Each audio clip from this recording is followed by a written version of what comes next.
In this video, we will set up a welcome message with an image, leave message, and DM welcome message. By the way, if you want to set up a server like the one you are looking at right now, then make sure to watch my video about how to completely set up Discord server. So, to set up the welcome message, first, we need to add a bot. To add a bot, go to top.gg. Log in with your account and search for the Maki bot.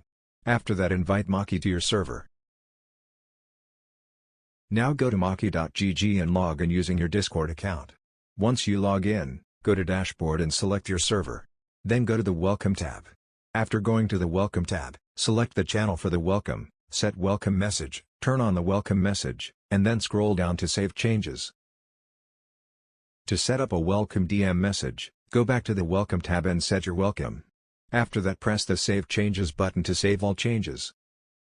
Now if you want to set any image with your welcome message, navigate to the Welcome tab again and scroll down. There you will find the welcome image option. Turn on it and then simply paste the link of any image that you want to set as a welcome image. Don't forget to save changes. Now to test whether everything working properly or not, I have invited my other account to the server. You can see the welcome message and image in the server and also, welcome DM too. Now let's set up a leave message. To set up a leave message, go to the Dashboard and Welcome tab. After that, set up your leave message and save changes. Here you can see the leave message in the server that I have set. One small tip: always checks your welcome and leave messages by inviting your alt account or asking your friend to join and leave the server.